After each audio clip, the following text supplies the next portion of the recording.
Welcome to our book club today, the Leaders Book Club. What a pleasure to have a conversation with you again, just for you to follow us, just for you to have an opportunity to see exactly the conversation we are having with my friend Thomas ZWEIFEL. And today we have a special guest and someone who have followed us on social media, and we invite her to be part of it, because at the end, what is leadership and why we're having a book club? Because we want to have a conversation. We don't want to have this conversation for us. We want to have that conversation for you. And the most important thing is that you take whatever nuggets you find from this and you continue the conversation. And I will email you some information I've got from my friend Thomas ZWEIFEL. You can go on my Facebook page for more information regarding his work, and as well to find the page on leadership and self-assessment. Thomas, welcome. Once again, thank you for your time. We will start. Thank you. How you have been doing for the last 2 weeks? I've been doing great. Thank you very much. And it's a pleasure to be with all of you and those of you who will be watching or are watching. I just want to say that my name is pronounced ZWEIFEL. I know it's a tongue breaker, okay? But ZWEIFEL means in English, doubt. Okay, so I am doubting Thomas, and if you think that that's inconsistent with leadership, I would remind you that Voltaire, the philosopher in France, in the 18th century, said that doubt is not a pleasant condition, but certainty is absurd. So if anybody thinks that they can avoid doubts right now, especially in this crisis, especially in this corona crisis that is affecting everybody, whether rich or poor, whether black or white, whether you know, Jewish or Christian or Muslim or Zoroastrian or Seventh-day Adventist, whatever they are, it affects all of us. So given that, Roosevelt, I'm actually doing really great. I'm very privileged to be healthy, and that my family is healthy, and that the crisis has not affected us personally, although we did lose some friends, unfortunately. But I'm personally doing very, very well. And the crisis is actually turning out to be an opportunity in disguise. It's actually an opportunity to be closer to family. It's an opportunity to step back from the action and look at our leadership and see what could we learn, how could we use this crisis to innovate and to develop new ways of doing business that could be better for the future. And I would also say, Roosevelt, that whatever organization or whatever company does not adapt to this crisis, they will probably suffer even more. So this is a time to be proactive, not just reactive to the crisis, but actually see what future we want to build and what we want to provide for our customers and for our followers, and then provide that and use the tools that the crisis can give us. So that's maybe too long an answer, but that's I think that's a good wrap up of the last 2-3 sessions we had. The last 2-3 sessions we had, we started with the conversation. It was very simple as, hey, let's have a conversation about leadership. And today we defined leadership, what it is. And today, last 2 weeks, we spoke about assessments, and that's why I invited a couple of guests. And I'm so glad that Mrs. Jackson is with us, because at the end of the day, we need to assess. And for us to assess where we are, we need to know where we are going. And that's why we might have what we call some specific project. And if you can just make a recap, but let me just say hi to Mrs. Jackson. I would like you, hey, why are you here today? And I know you have been very active with your church. When I met you on Instagram, I saw you have some soul notes, which is outstanding. You are very active in our community as well. Welcome. Mrs. Jackson.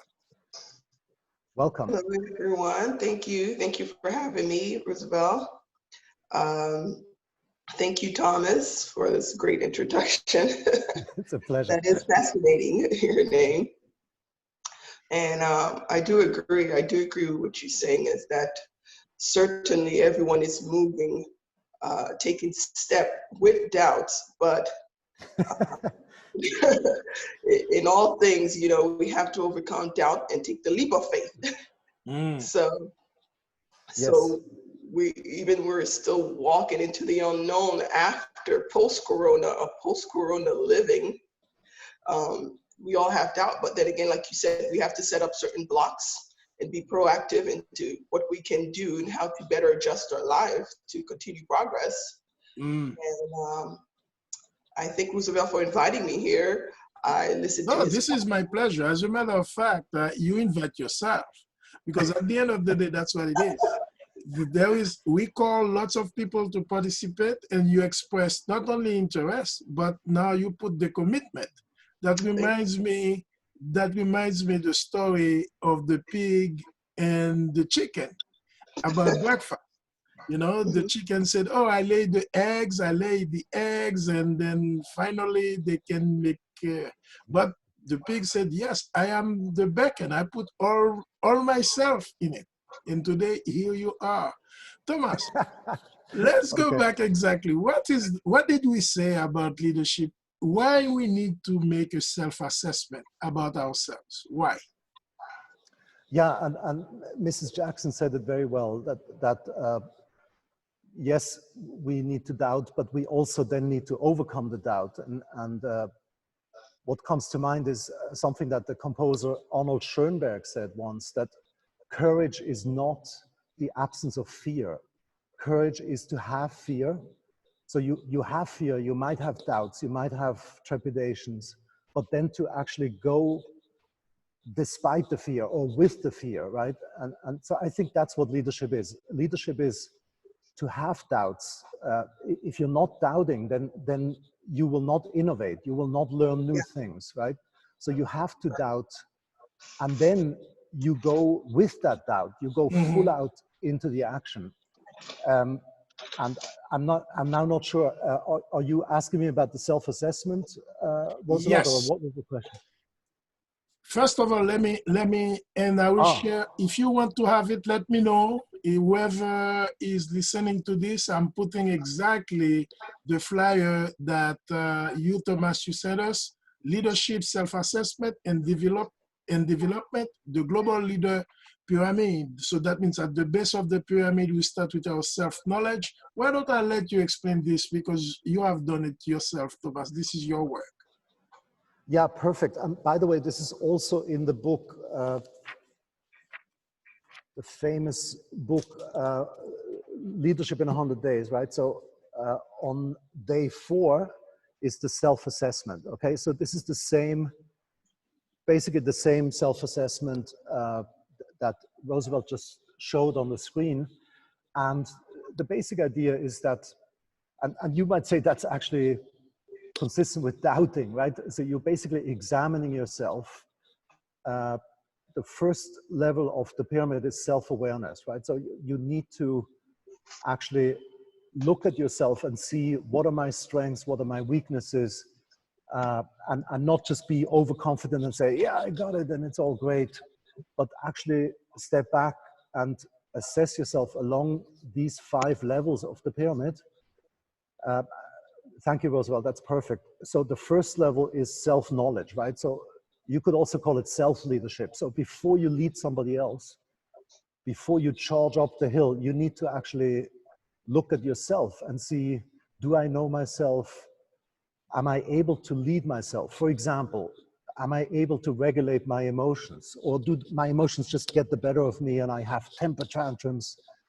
Or I'm stuck with fear, or I'm you know, I always get angry when somebody criticizes me.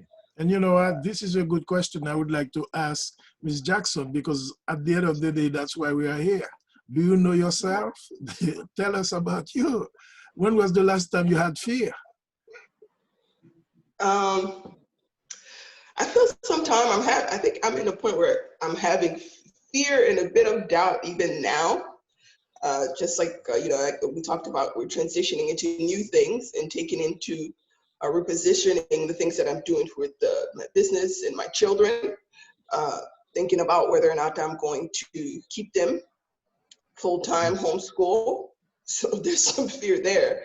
And yes, I want to address something about the pyramid. That's exactly, I feel like this is exactly the point where I am. In the past year at my church, my pastor started really training about leadership. And I started to question whether or not I was a leader, whether or not I was not in a position where I was leading a role at my church, or I'm a realtor, I only work with myself. And I thought, well, I mean, I'm not in a leader position until I realized, and he says just exactly what Thomas has expressed, that leadership starts with yourself. And so therefore now I feel, well, I have to focus on myself, and also, and then I realized, well, I am a leader. As a mother, I'm a leader as well to my children. So now I found myself, and I used to always read about leadership, and we know about all the names and the big gurus, and I just thought maybe I was not yet in that position, and that was not something that applies to me yet. Understanding, you mentioned yourself, you have recognized your doubt, and Thomas, you have heard, as a mom, she defines herself as a leader. And I remember when we started our conversation the very first day, you were asking me about other types of leaders. We mentioned big names, global names, like Winston Churchill, like Abe Lincoln, like Mother Teresa. And myself, I said my dad. And I was astonished that you agreed that yes, because he's an example. Now, do you consider Ms. Jackson to be a leader in the way that you make assessment? I would assert that that's a rhetorical question, because the answer is absolutely yes. I have never been a mother, and maybe next lifetime, but not this lifetime. But I know that, and I see this every day with our two young daughters, that bringing up two children, or bringing up any children, and bringing them up with values and giving them a safe environment in which they can flourish and grow, that's leadership. If leadership is leading leaders to develop people that are self-reliant, that are resilient, that have good values, that can deal with the inevitable breakdowns that happen in life, that's a major leadership challenge. And unfortunately, it's undervalued, right? I mean, society does not value, at least economically, it does not value the leadership profession of a mother or a father. But it's absolutely leadership. And Ms. Jackson, I'm so glad that you communicate so openly, because I think full communication, open communication, is also part of self-awareness, and therefore part of leadership. And I would say that, and we defined leadership on previous calls as, and that's at least in my definition, leadership is not, to be Winston Churchill, or to be Bill Gates, or, and these are all fantastic people. It's not to be like somebody else. Right. It's not to imitate somebody else. Leadership, and I'm going to quote the rabbi that I quoted, I think at the end of the last call, Roosevelt. There was a rabbi whose name was Rabbi Zusha of Amipoli. So this Rabbi Zusha in the 18th century said, "In the world to come, I shall not be asked, why were you not Moses? I shall be asked, why were you not Zusha?" Right. And Yes. that's, in my view, that is the key. And that's why I would say, Ms. Jackson, you're absolutely a leader. And I hope that you trust yourself to lead. And the good news that I can give you is that, at least in my definition, leadership is not an inborn trait. It's not some psychological mystery. It's not charisma. That's what people say after the fact, right? I met Nelson Mandela, for example. I met Bill Clinton, and people say after the fact, you know, oh, these people are electrifying, etc. But in my book, leadership is a function of having certain conversations. And to go back to the self-assessment, the first level of leadership, self-awareness, is basically a conversation that you have with yourself. And you say, you know, why am I getting impatient right now? Or why am I so angry? Or why is this important to me? Which goes straight to my core values as a human being. And between you and me, the leaders that took people astray or that wrought great havoc on humanity, the most dramatic example is Adolf Hitler. But there are other corporate leaders, you know, the leaders of Enron, for example, that did not really check themselves. They never looked at their value system. They never checked their self-awareness. And so they then may have been effective at the higher levels of the pyramid, but since they never put in the foundation of the self-awareness, they led in a wrong direction, in a way, in a direction that was actually damaging to the people. So that's the first level. Now let's move to the second level. We're talking about, you mentioned relationship and communication. Why communication and relationship, why they are important and why they are almost at the foundation, because this is one layer above yourself, your knowledge of yourself. Why is that? Exactly. So the way I like to say it is that the broader and the deeper you build your relationships, the higher you can build the pyramid, right? So at the relationship level, you basically communicate and you build trust.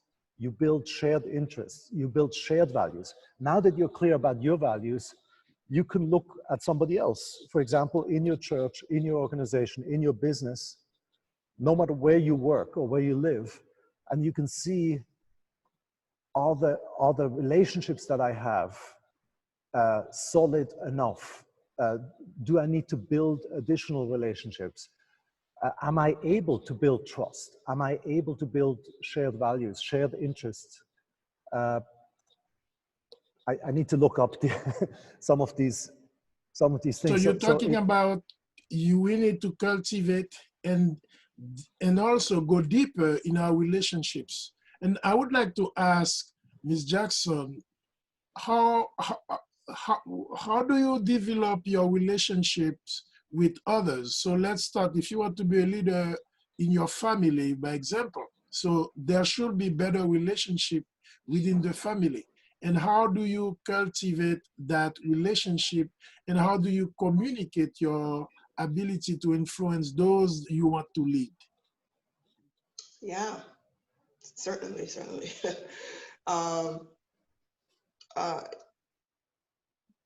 In regards to my relationship, I would say in my family, we have my relationship with my husband and my relationship with my children. Just like you guys, Thomas says, self-assessment is a process that's where I feel like I am right now, implementing that. In my journey now of leadership, exploring leadership or walking into leadership, yes, I'm assessing myself and assessing my relationship and my behavior and the way I communicate with my husband, the way I communicate with my children, and assessing certain ways that things that I say or the way I say something, and whether it's going to be profitable to them or profitable to me, and that certain languages is not proper, to be more patient with my children. And, even in telling them, that we're not going to do something, there's a proper way of communicating that to them that is best. Even with my husband, a certain way to communicate, being patient in his communication style, being patient in the way we communicate, working on it, not just allow it to be. Being, what's the word I'm looking for? Being aware or cognitive of the mishaps we have in our communication. Being aware of how it's not working how we're communicating on this certain topic. And maybe we should just, okay, take a pause and then come back around. And next time around, I try to first change something about the way I'm communicating with him. Understanding, okay, this is the problem where I can change, and then to help our communication, and then eventually allow him to, you know, follow suit. And the same way with my children. I find it, you know, that's where I see that now the role of leadership is taking place, where, excellent. Like he said, it really starts with self-assessment. I'm assessing the way I used to do things in order to have the outcome that I desire, a better outcome. Now you become aware of your own communication with others. You become aware of the relationships that you are building. And if you are following us live, you are following the Leaders Book Club, and with Thomas ZWEIFEL and myself, Roosevelt Jean-Francois. And you know, Dr. Thomas ZWEIFEL, he is an award-winning author, strategy and performance expert. He's a board member and sparring partner for CEOs and leaders of Fortune 500 companies. And since 1984, he is the ex-CEO of Swiss Consulting Group, and Swiss Consulting Group was named Fast Company skyrocketing by Fast Company magazine, which is a magazine. And Thomas has coached clients on 4 continents to open their own strategic frontiers and meet business imperatives. And as well, today we are very happy that we are joined in this call today by Mrs. or Madame FARAH Johnson. And Mrs. Jackson is very active in her church. She is doing some amazing things as a realtor, and she is mother of 4. And also she has been active on social media, and every single moment she has an opportunity, she wants to empower others using the Psalms from the Bible to share content on Psalm notes. And so far, we have seen what is leadership and what is the leadership style that you and we could have. And Mrs. Jackson shared her own assessment. And now we are at the second level of our global leadership pyramid, which is communication and relationships. And now we want to move into the third one. And our third one is, let us see. Vision. But Roosevelt, just before you go to the vision level, let me say a few words about relationship, because Ms. Jackson really hit all the notes. So I just want to underline some things that she said. And if we look at the bigger picture right now, you know, since the Floyd George situation that happened in the United States, I would say it's abundantly clear that there's a lack of trust. You know, there's a lack of trust between black and white. There's a lack of trust between the government and the people, or the government and the citizens. And you could expand this and say, sorry, I was distracted for a second. There's a lack of trust between companies and customers, you could say, right? That, you know, are the customers trusting, for example, Facebook, that their data will not be abused in some way in an election, for example, or abused or misused for commercial gain, right? There is maybe mistrust between marriage partners, between husbands and wives. So you could say that in a way, maybe I'm overstating it right now, but just to make the point, the lack of trust, or to say positively, the building of trust is perhaps the most important thing that you and I can do. If we build trust beautifully and deeply, everything else will follow. You know, the upper levels of the pyramid will automatically and organically grow from that. And to repeat again what Roosevelt said earlier, If you don't build that trust, you can still build something maybe, but you cannot build very high, and it's not going to be on a very solid foundation. So that's really the bottom line about this whole relationship level. And then, you know, I cut it down in different things that so you can actually systematically develop those skills, like listening. For example, a few years ago, I reminded the CEO of the importance of two-way communication. And he grew kind of adamant and said, of course I do two-way communication. I talk to my people and I write to my people. he, he completely forgot or ignored the other part of communication, which is listening, right?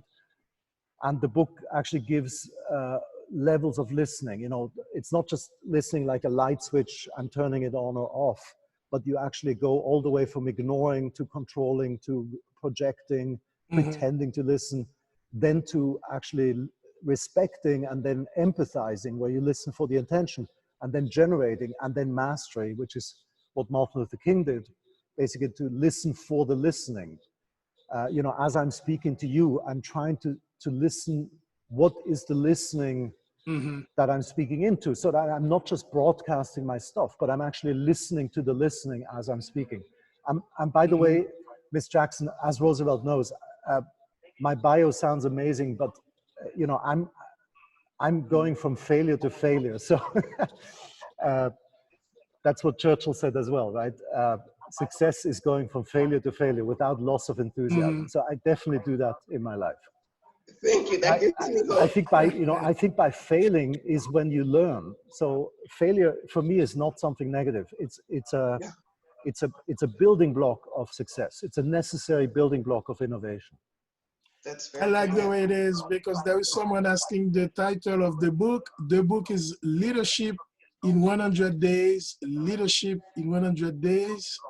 Oops, sorry, And this the is book, upside down. and for you, Marie-Flore Trevent, following us, and that she asked a question on Facebook.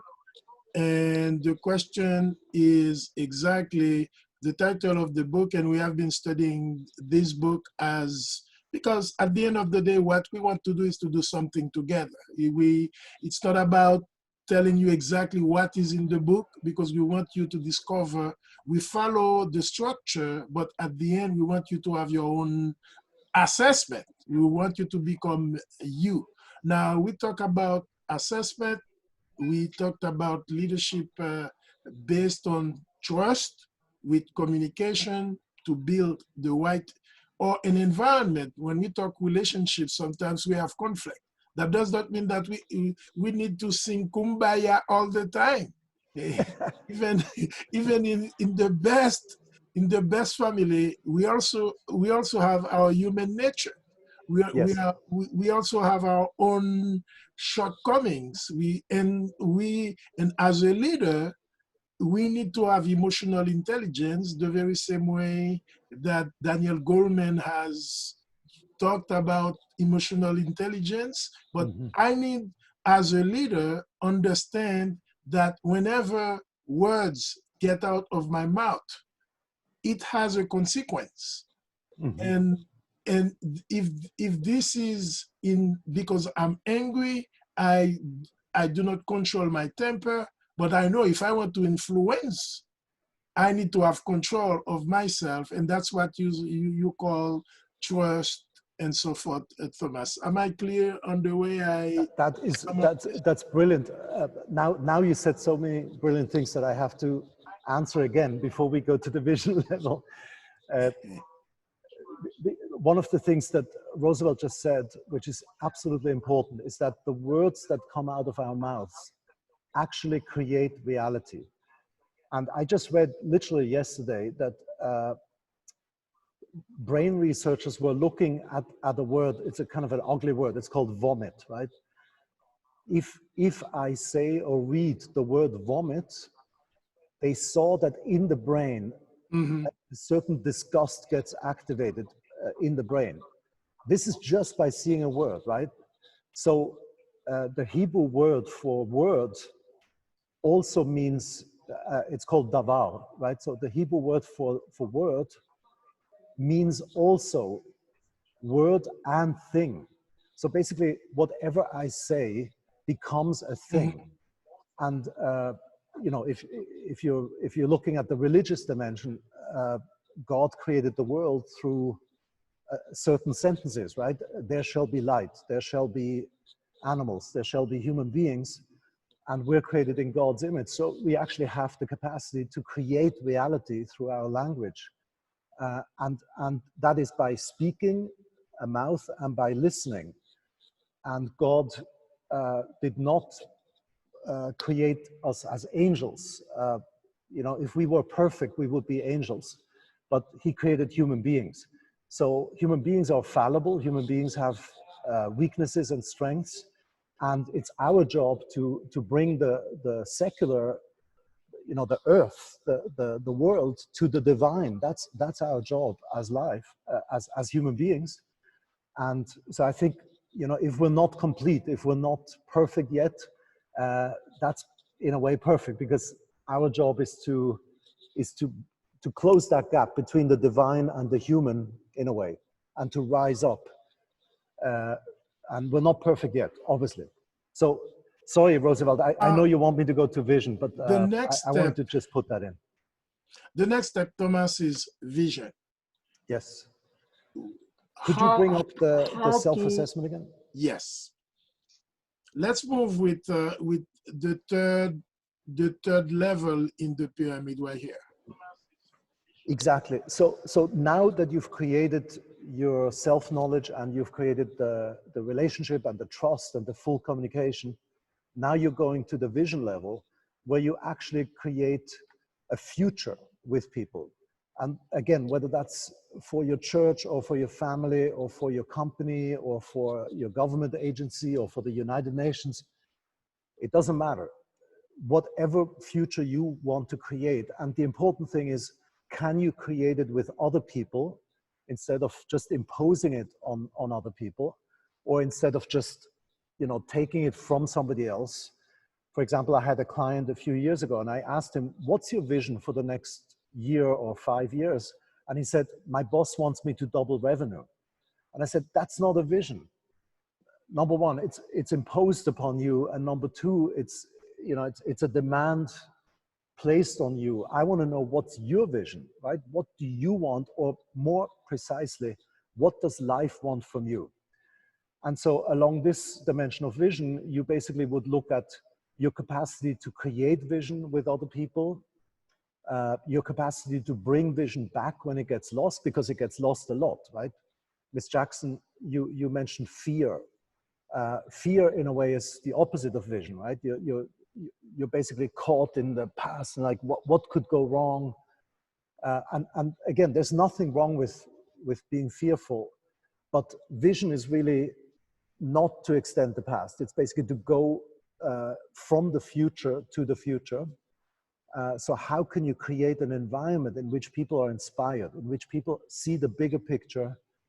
Those are all skills along the vision level of the pyramid. And now we move to the next one, because we need to cover some content. When we say vision, we say you complete, you see where you are, where you're going. Now, the next one is that not only you need to have that self-knowledge, not only you need to build trust and relationships through communication, now you need to cast a vision. Now, this is where you need to know what to do. This is the do part. You need to have a strategy. And that's exactly right. That's exactly right. So the strategy level is really the question how, in a way. Here you're becoming very skeptical. So at the vision level, you were maybe expansive and anything is possible, and you're really allowing yourself to dream, and you're dreaming with other people together and creating a vision. Now at the strategy level, you're becoming much more skeptical, much more conservative, and you say, okay, given the current reality, what are the barriers between me and the future that I want? What's missing? But also, what are the opportunities? You know, are there certain opportunities that are there? For example, even in the current crisis, yes, the crisis has dangers, and yes, it has great limitations and constraints that it puts on me. But at the same time, there may be opportunities that did not exist before.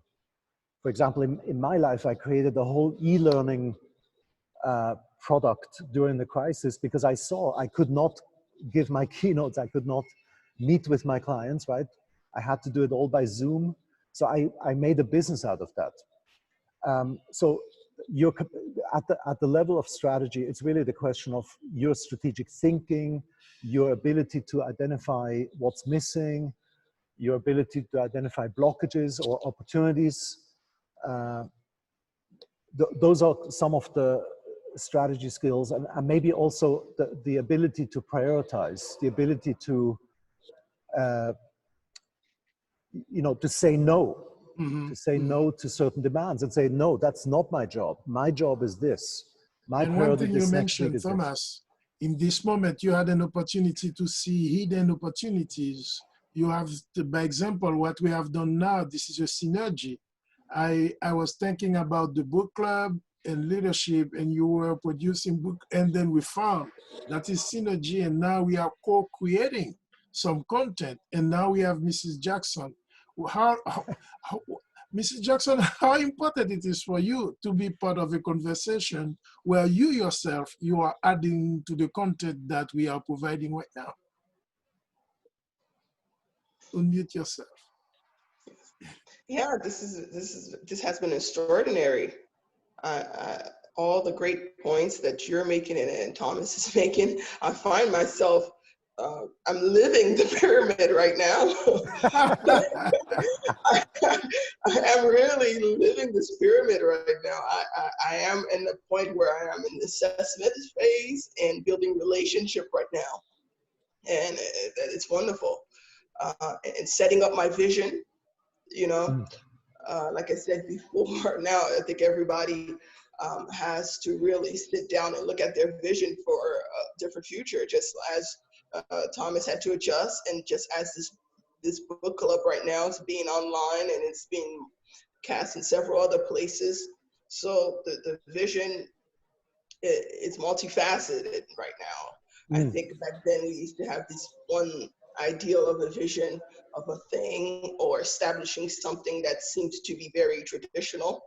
But like I said, right now, I really feel like I'm walking through my life. I'm living what is being taught right now. And I love what Roosevelt said about your words, how your words have consequences.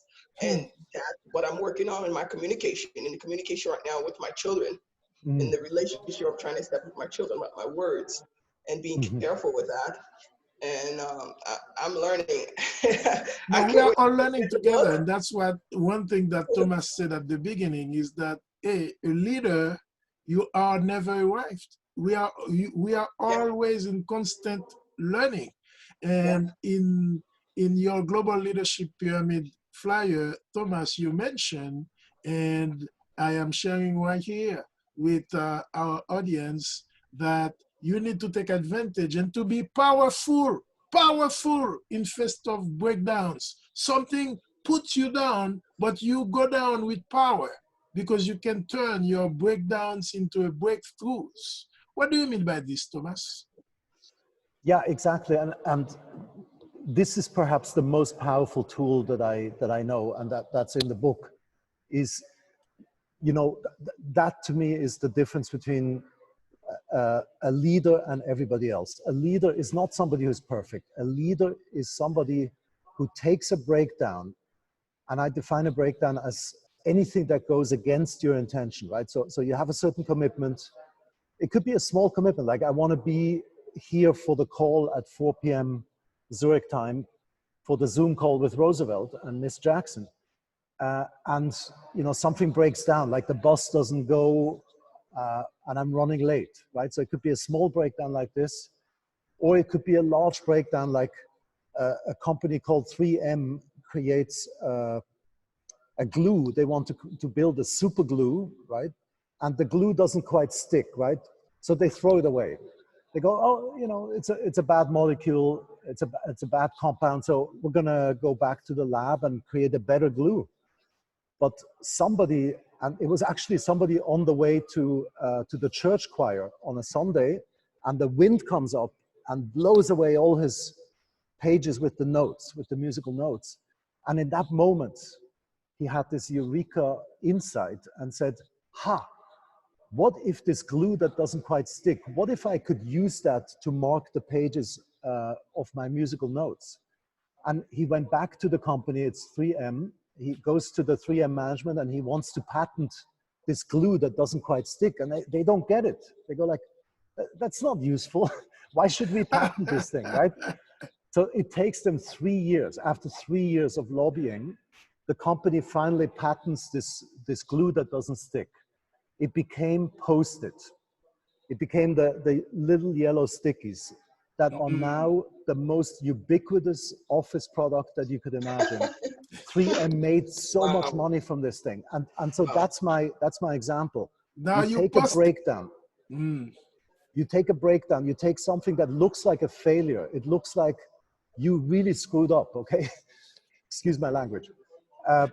So it's a failure, but looking from the future, the same thing that looks like a barrier, looks like a failure, looks like an obstacle, looks like adversity, is now perhaps the opportunity for a breakthrough. And that's why I'm saying from breakdown to breakthrough. But what you have to do is you have to step back from reacting to it, okay? So the same thing in the current crisis, right? If I just react to the crisis and I'm a company and I say, oh, now we have to fire everybody because we need to save money, right? We need to reduce the costs, reduce the overhead, then I'm reacting to the crisis. But what if I'm proactive? What if I actually create it from the future? I remind myself of my commitment in the background. My commitment in the background for 3M was to basically create something that would serve a lot of customers, right? Their commitment was not to create a better glue. That was not the real commitment. So you have to kind of step out of the reaction mechanism and look at your future commitment, and then from there look at new options to the breakthrough.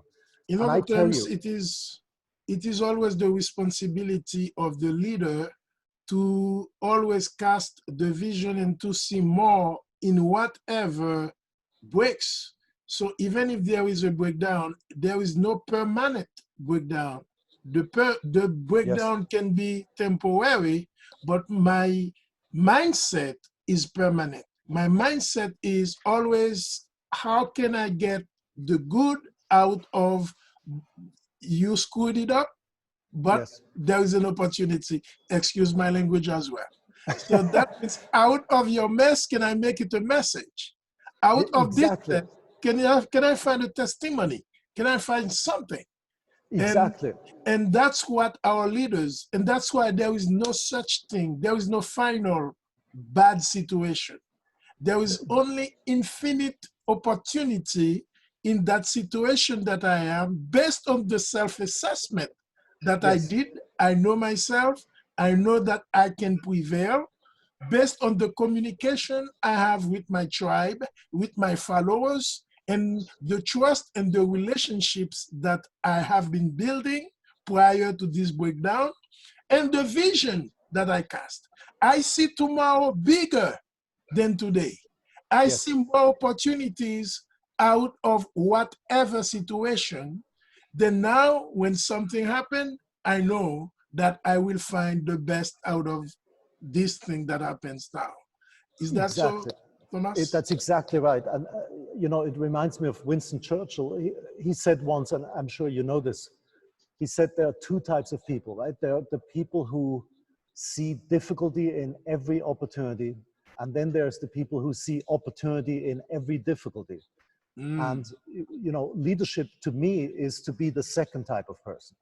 I mean, or was it the first one? To see opportunity in every difficulty, right? As Roosevelt said, there is nothing that can stop you except if you allow something to stop yourself. And it's only human, obviously, you know, to give up or to reduce your commitment or to maybe hide it and say, oh, I hope nobody finds out, or to hope for the best, maybe somebody else will handle it. But those are all human reactions and they're understandable, but they're completely counterproductive. Instead, all you have to do is, number one, declare the breakdown. That's what Churchill did when he saw that Hitler was rearming after World War I, right? He was the first one who saw it, and he warned his country, and for a long time, nobody was listening. The same thing happened when Rosa Parks refused to get up in the white section of the bus. And she said, this is my place. I'm not going to take this. I'm not going to accept this anymore. This is now unsatisfactory for me. I will not take it anymore. And that's all it takes, right? As a first step is to declare the breakdown and say, up with this I shall not put, as Churchill put it. Number two, revisit your commitment in the background. So what's your vision from the vision level? And then number three, new options for the breakthrough. And number four, declare the breakthrough. Now, I'm not saying it's easy, but it's a very simple tool. And I say that this can make you unstoppable if you adopt this. One thing we know is that there are two things that don't go together, leadership and easy. As soon as you're facing the status quo, you are going against the current. If you are going against the current, that means you have the wind in your face. And that's what we need to understand. So now let's wrap up with this. We know we do have that self-knowledge. We do build, we know about relationship and communication. We talked about vision. We know we should have a strategy to turn our breakdowns into breakthroughs, into opportunities. Now, the action process, nothing will happen. Everything we talked so far is in our mind. But now we need to put where the rubber meets the road, action. Yes. And just to be clear again, that all 5 levels of the pyramid are conversations, right? So whether it's a conversation that I'm having with myself about my self-leadership and my emotions or my motives, my values, whether it's a conversation to build trust or build shared interests, whether it's a conversation for the future to build a vision, whether it's a conversation for feasibility about strategy, about the how, the budget, etc., or whether it's a conversation for action. These are all conversations, okay? And at the bottom level, I'm asking why. At the second level of relationship, I'm asking who. Who am I? Who are you? Who are we? At the vision level, I'm asking what. What do you want? What does life want from you, from me? At the strategy level, I'm asking how. And at the action level, I'm asking when, okay? Those are the 5 questions, basically. And so now in action, action is the supreme virtue, in my view. All of this is just hot air unless we take action, okay? So who cares about your insights as a leader if you don't take action and produce the results, okay? Sorry. But it's not, you know, it's not like being a legend in your own mind. It's actually being in the action, in the marketplace, where you produce something, something better, hopefully, for humanity. So now how to move from intention to results. This is exactly what we need. Action is, okay, you had good intentions, but even hell is paved with good intentions. A good point. I haven't heard that for a while. That's very good. Good intentions. Everybody has good intentions. That's everybody correct. has some resolutions. This is December 31st. And I see myself, 2020 will be amazing. But we don't know what will happen. We don't know the breakdowns, but we have our results. So now we have those powerful promises, those powerful promises that we have done to ourselves or to others. Now, what are those skills to turn intent into result? Excellent. So I'm showing again the book here, and it's probably upside down or no, it's pretty good. I can read it, by the way. You can actually see it? Yes, day two, we shall never learn what is called swimming, for example, or what it calls by reading a treatise on swimming. Only the leap into the river tells us what is called swimming. As one Haitian president said, you have to swim to get out of the pool. Very good, very good. So exactly, so consistent with that, on day 2 of the book, uh, I'm giving you basically a guideline for how to create what I call a catalytic project. And a catalytic project is basically, yes, I have this commitment for the future and I know who I am and I have relationships and I have done the strategy work, but now I want to see what is a result that I could produce in the next 100 days that is kind of like a microcosm of the future that I want to build ultimately. Okay, so it could be I want to build a new company. Okay, so in the next 100 days I could actually create a prototype of the product.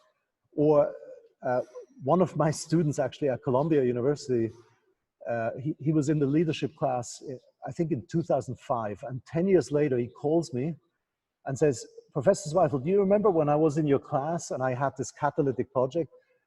And 10 years later he calls me to say, my company is called, and you could look this up, my company is called Paramount Business Jets, and it's in the Inc. 500 list of the most valuable, the fastest growing companies in the world. Wow. Okay, Inc. 500 list. This came out of a set of conversations. I mean, it's just, I almost want to cry because it's so inspiring that what you can do with conversations without having money, without having a title, without having the corner office, the resources you have are you're listening and you're speaking, and you can produce extraordinary things.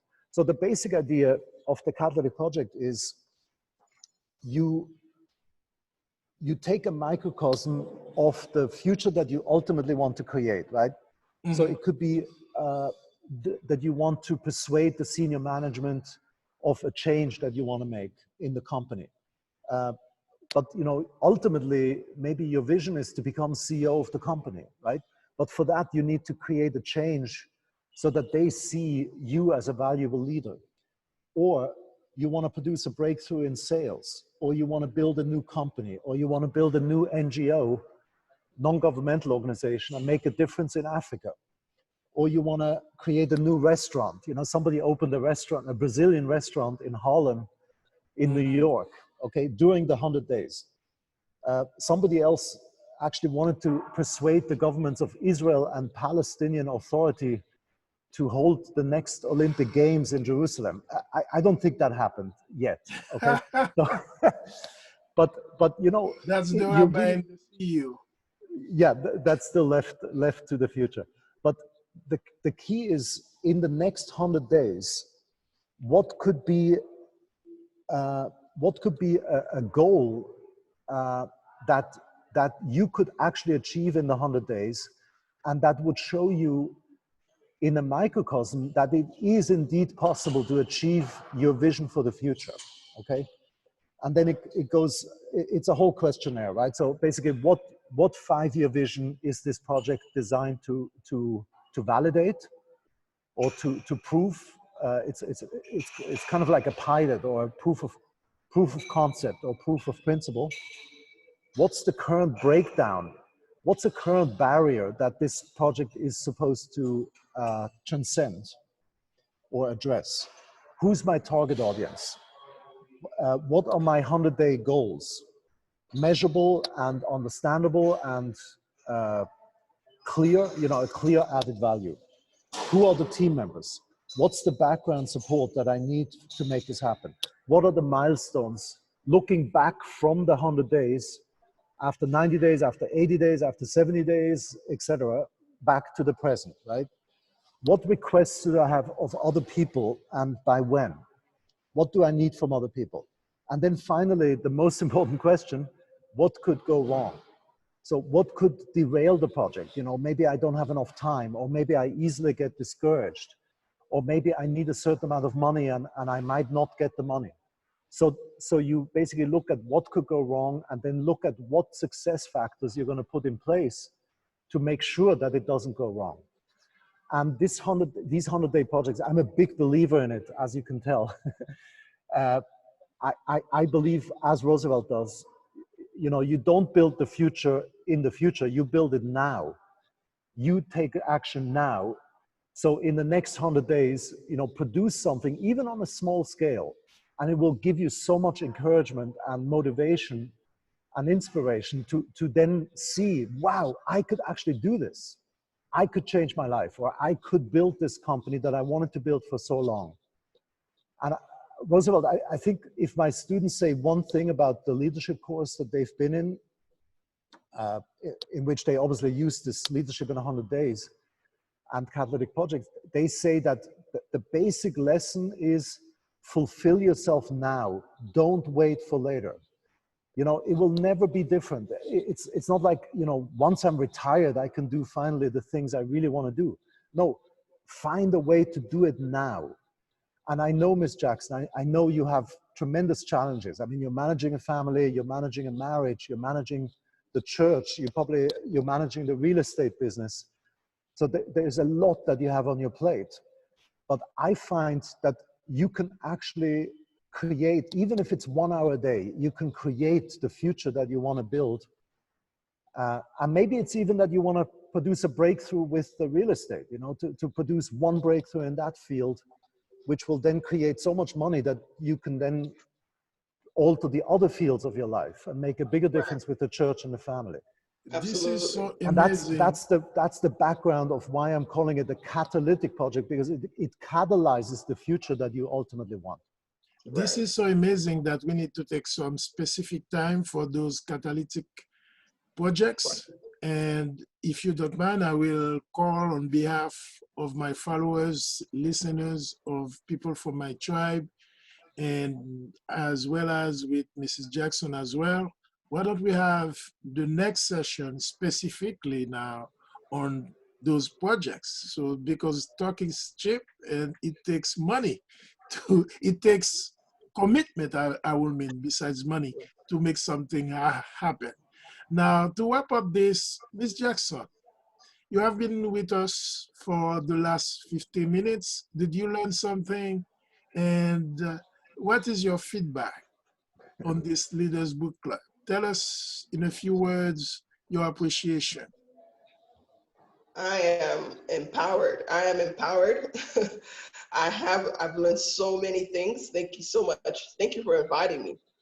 This has given me, it really has given me hope and a new sense of boost my my mindset into committing into the things that I needed to work on. As Thomas was saying, to bring it back into a microcosmic point, you know, as a, you know, the book, he talked about a lot of different projects and big company and global leadership, but you can also bring it to your home, you know, locally.